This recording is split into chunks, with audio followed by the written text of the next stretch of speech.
Be'ezrat Hashem, on va un peu essayer de parler des événements que nous vivons actuellement, aussi bien en Eretz Israël que dans le monde entier, avec toutes ces manifestations antisémites qui vont en s'amplifiant. L'évidence est même que celui qui veut ouvrir les yeux doit le savoir et le voir, que nous sommes en train d'arriver à cette délivrance totale à la Géoula Shlema. Et on va ensemble essayer de voir deux choses. D'abord, comment les choses vont se passer. Et deuxièmement, comment on fait pour que cette délivrance soit Berahamim, dans la miséricorde et non pas dans la souffrance. Alors, comment les choses vont se passer? Je voudrais vous partager avec vous quelque chose que je viens d'enfin de remarquer. Je l'avais lu, mais sans bien faire attention à cela, qui se trouve dans le Zohar, à la toute fin de la dernière partie du Zohar, dans la paracha de Ki Tetse, page 278. Là-bas, les Tanaïm, les Rabbi Shimon ben Yochai et ses amis, ont eu souvent l'opportunité d'avoir la manifestation de Moshe Rabbeinu. Oui, Moshe Rabbeinu descendait d'en haut et venait au Beth Midrash et leur enseignait beaucoup de choses. À chaque fois que dans le Zohar, il est mentionné les mots Ra'aya Mehemna, qui veut dire, c'est en araméen, mais qui veut dire le berger fidèle, il s'agit de Moshe Rabbeinu. Et il y a tellement de choses inimaginables. Combien de fois Rabbi Shimon ben Yochai lui dit des choses, on voit, c'est quelque chose d'impressionnant de voir toutes les discussions, toutes les révélations qu'il y a par rapport au personnage même de Moshe Rabbeinu. Et là, j'ai enfin trouvé réponse à une sorte de contradiction qui était flagrante dans le Zohar lui-même, et un peu, surtout dans le Zohar. Nous savons que le Zohar parle en plusieurs endroits du Mashiach ben Yosef et du Mashiach ben David. C'est-à-dire qu'il va y avoir deux personnages qui vont être le Mashiach. Un qui va être de la tribu de Ephraïm, donc qui est le fils de Yosef, et un de la tribu de Yehuda. Et sur le Mashiach ben Yosef, il est mentionné, il y a des contradictions, est-ce qu'il va être assassiné, ou dans ce combat, le dernier combat qui va se passer, ou est-ce qu'il sera protégé, qu'il ne lui arrive rien. Et d'ailleurs, le Harizal ramène qu'il y a un endroit dans la Tfila où nous devons prier pour qu'il n'arrive rien au Mashiach ben Yosef. Donc, d'accord, deux personnages qui vont se révéler, mais la question est que dans plusieurs endroits, il est dit que c'est Moshe Rabbeinu qui est le Mashiach qui nous délivre. À Goël Arishon ou à Goël Aharon, le premier délivreur va être le dernier délivreur, c'est celui qui nous a délivré d'Égypte, c'est lui qui va venir nous délivrer. Mashayahu, Mashiach, ce qui s'est passé, ce qui se passera. Mashehayahu, le Zohar dit les premières lettres, c'est Moshe, Ma, c'est la même, Shehayashin, Hu, He, Mashaya, Hu, Sheye, donc on a encore Moshe. Il y a encore d'autres endroits où on fait allusion à lui. Mimechon Shivto Ishgiah, que de là-haut, il est là avec nous, il s'agit de Moshe. Et donc, on est devant une sorte de contradiction qui nous délivre. Et là, dans cette partie du Zohar, où justement Rabbi Shimon ben Yochai parle à Moshe Rabbeinu, puisqu'il se trouve dans leur Beth Midrash, et il y a plusieurs sujets là-bas mentionnés, et il lui dit la chose suivante. Il lui dit, sache que toi, tu les as délivrés en Égypte, et il lui dit, ils font une allusion à ce que lorsque Noach est dans la Teva, dans l'arche, que Noach a d'abord envoyé le corbeau qui ne fait pas ce qu'on lui demande, il envoie finalement l'Ayona, la colombe, et là, ça fait allusion à beaucoup de choses. Et là, il mentionnait à plusieurs reprises que Moshe Rabbeinu est parmi nous et qu'il souffre. Ça veut dire, pas qu'on le voit que c'est un homme parmi nous, mais il est en train de souffrir.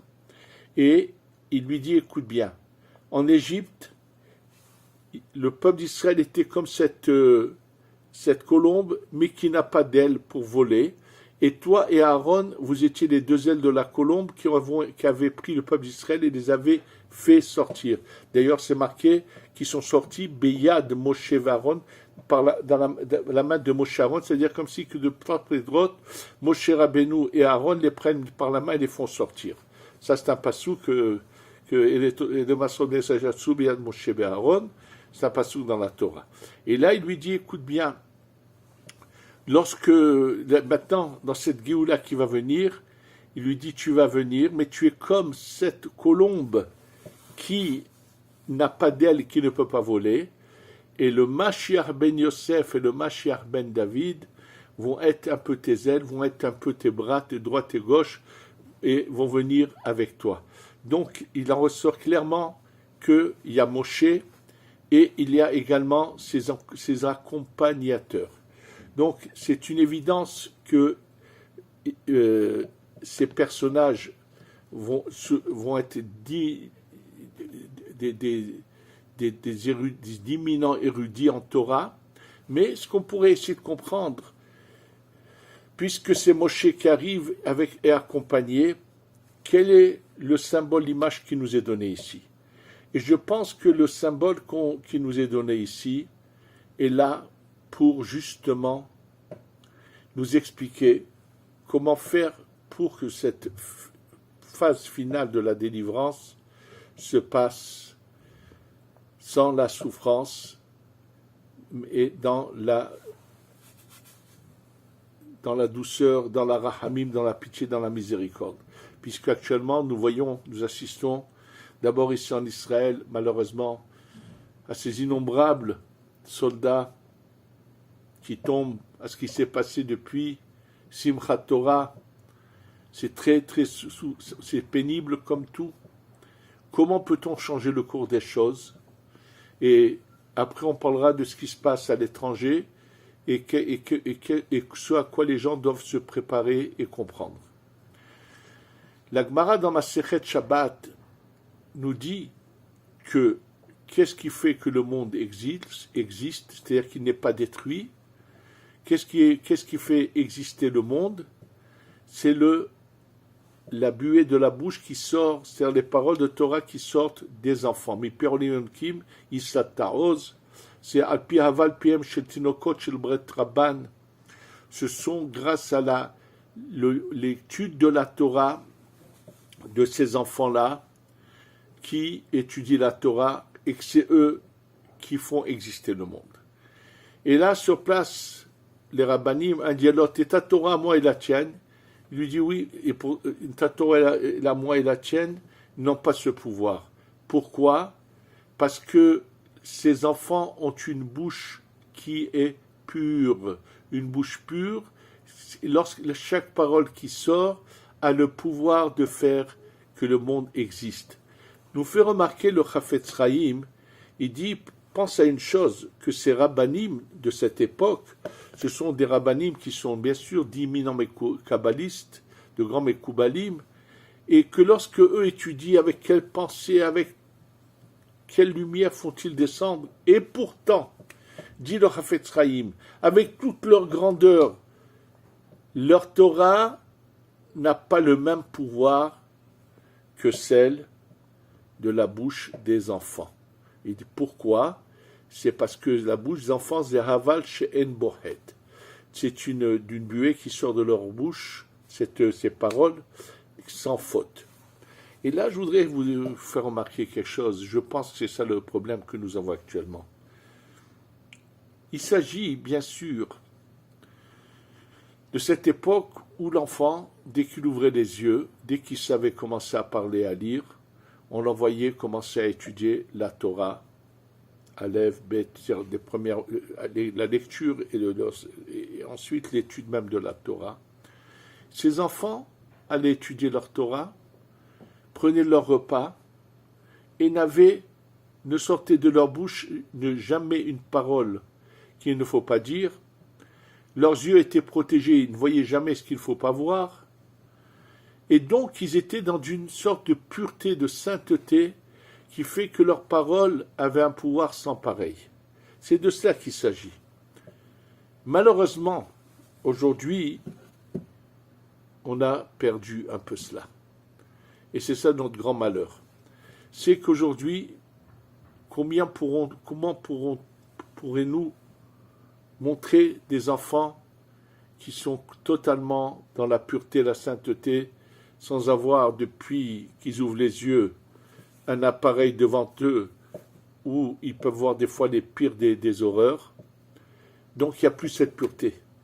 Et sachez que ce qui est marqué dans la Gemara est également mentionné dans le Zohar, au début du Zohar de Bereshit, il est dit clairement sur le passouk de Shir Hashirim, Anitzanim nir'u ba'aretz et azamir igia vekol hator nishma be'artzenu. C'est un passouk qui se trouve dans Shir Hashirim qui dit que lorsque les prémices sortent de la terre, il est arrivé le moment, et azamir, le moment apparemment de les cueillir, et la voix des pigeons, de Kolator, c'est ce petit pigeon, on entend. Et là, le Zohar l'explique totalement différemment. Le mot et azamir, il s'agit du moment où il est arrivé le moment de détruire les Rechaïm. Qu'est-ce qui va en sauver pas mal? C'est Kol Hator Nishma Be'artzenu.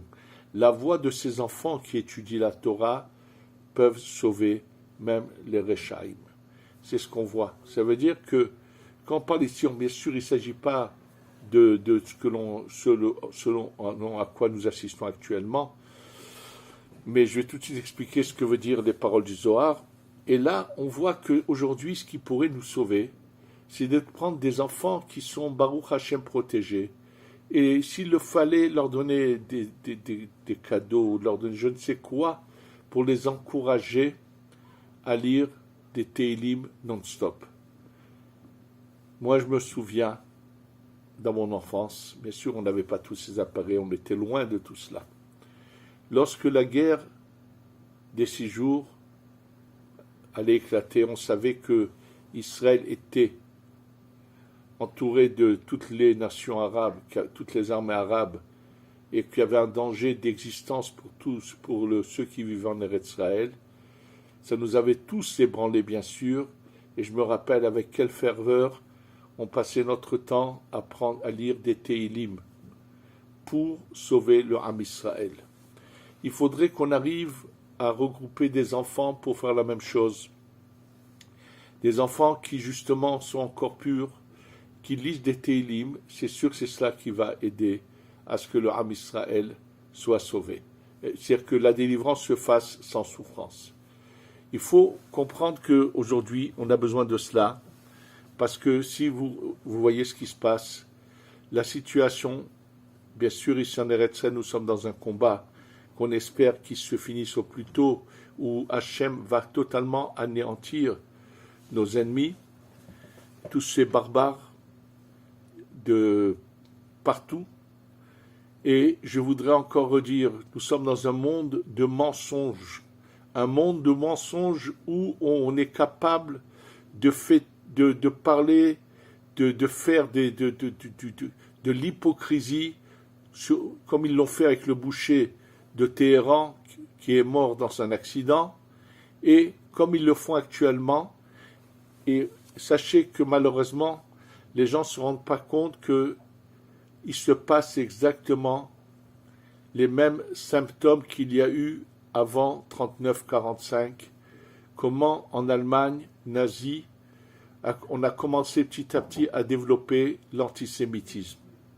Il faut savoir qu'il se passe actuellement la même chose, juste que maintenant on a trouvé un autre prétexte, et on essaie de faire croire qu'il s'agit des Israéliens, on n'est pas contre le peuple juif. Regardez combien l'hypocrisie est grande. S'il s'agit de la même chose avec l'Iran, qui fait dire devant le monde entier qu'ils n'ont rien contre le peuple juif, mais uniquement contre les sionistes qui se trouvent en Eretz Israël, comment ce mensonge est grossier, puisque c'est eux qui avaient fait au Mexique cet attentat qui avait coûté la vie à un grand nombre de la communauté juive. Et encore, juste maintenant, on vient d'arrêter les services secrets d'Europe avec la coopération des services secrets d'Israël, ont découvert que l'Iran essayait de former, de prendre toutes les organisations de voyous, de bandits et de les prendre à leur compte pour justement faire des choses contre les communautés juives dans le monde. Donc, qu'ils arrêtent de nous faire croire qu'ils sont contre Israël, mais non pas contre le peuple juif. C'est complètement faux. Nous en sommes en train de vivre un moment où il faut le savoir, que, je vous le répète, tous ceux qui ont la possibilité financière de prendre leurs affaires et de venir vivre ici, n'attendez pas. Je pense que c'est notre devoir de le dire et de le redire, et que ne pas penser. D'abord, il faut le comprendre que si on veut, on croit vraiment dans la venue du Mashiach, bien sûr que tout le monde doit essayer de venir l'accueillir ici. Je répète, je ne parle pas de ceux qui n'ont pas la possibilité. Pour eux, je prie de tout mon cœur qu'Hachem les aide, et c'est évident que ceux qui veulent, mais qui n'ont pas cette possibilité, c'est sûr qu'ils sont en première loge, pour que le Mashiach s'occupera d'eux en premier pour les faire venir, c'est évident. Mais je parle de tous ceux qui ont cette possibilité et qui pensent que non, c'est le Mashiach qui les emmènera, se trompent bel et bien. Il faut le savoir, nous sommes en train d'être dans les derniers moments. Je vous l'ai déjà dit, le monde est en train de se vider dans le monde entier, les communautés s'en vont puisqu'il n'y a plus de cette notion de étincelle de lumière à récupérer. Au fur et à mesure, ça se vide, ça se finit, et donc s'il y a plus de toute la raison du galout de l'exil était pour récupérer ces étincelles de lumière qui avaient été perdues. Or, au fur et à mesure, elles sont en train de revenir ici en Eretz Israël, et la Shekhinah qui était en galoute veut revenir à sa place ici. Et donc, il faut comprendre. D'ailleurs, regardez, vous assistez vous-même, vous le voyez de vos propres yeux, à cette flambée d'antisémitisme actuellement en France. C'est le cas où tous se mettent du côté palestinien, mais c'est tout simple. Je vous dis, ça ressemble exactement à ce qui s'est passé dans l'Allemagne nazie, surtout à partir des pogroms de 1933. Il faut, bien sûr, on doit tous faire, mais on doit tous maintenant se renforcer, essayer de faire un peu plus, de faire quelque chose pour que cette dernière étape se passe dans la rahamim, dans la miséricorde, et non pas dans la souffrance. Il nous reste quelques jours avant Shavuot. Shavuot est un grand jour où, par le fait que tout le monde va recevoir la Torah, c'est sur cette lumière qui va descendre, va nous être protectrice et va nous aider. C'est l'occasion de dire au monde entier de faire attention à un point qui malheureusement est un problème en France, où on se donne des tolérances de ne pas vivre d'une manière que la Torah exige, c'est qu'un homme ne puisse vivre avec une femme que si il est marié avec elle religieusement. Que personne ne vous raconte des histoires qu'il y a des tolérances quelconques, c'est faux. Et ensuite, il faut le savoir, qu'une des choses les plus graves est quand ceux qui transgressent la faute de ce qu'on appelle nida, d'une femme qui est interdite pendant qu'elle a son cycle de règles, où le mot nida, comme le dit la Kabbalah, fait une allusion que la Shekhinah est en galoute, parce que nad he, le mot he, la lettre he, qui est la dernière du nom de Dieu, fait une allusion à la Shekhinah, à la Malchut, que lorsque les gens qui ne respectent pas la nida, où ils marchent, elles quittent le lieu de l'environnement de ces personnes-là. Et à plus forte raison, ceux qui font la bêtise la plus grave de toucher à des filles qui ne sont pas juives. Il faut savoir qu'on ne peut pas s'amuser et qu'il y a un jour des comptes à rendre. C'est un des problèmes qu'il faut absolument essayer de faire comprendre à tous. Et surtout, je parle dans le milieu religieux, je parle des choses que j'ai entendues en France, ou combien trébuchent dans ce genre de choses. Et même si une femme n'est pas nida, tout le temps que il n'y a pas eu un mariage religieux, il est hors de question qu'il y ait des relations hors mariage. Et ça, que tout le monde se renforce. Il faut le savoir qu'on approche, qu'après la venue du Mashiach, on va passer à des étapes qui vont être complètement spirituelles, où il y aura finalement un jugement pour passer à la suite. Donc tous, nous devons nous renforcer dans deux choses, dans cela, et également dans le respect total du Shabbat. Il y en a qui pensent que Shabbat, avec une minuterie, on peut mettre son écran de télévision. Ils ne comprennent pas qu'ils profanent d'une certaine manière le Shabbat, même s'ils ne transgressent pas d'actes, mais ils enlèvent l'âme du Shabbat de leur maison. Il faut qu'on se renforce tous parce que nous sommes très proches de ce dernier moment et qu'à tout instant, on peut voir Moshe Rabbeinu avec les deux Mashiach arrivés et nous délivrer avec le Beth Amikdash qui descend et qu'on aura enfin la délivrance totale qui vienne Bekarov. Amen, Amen, Amen.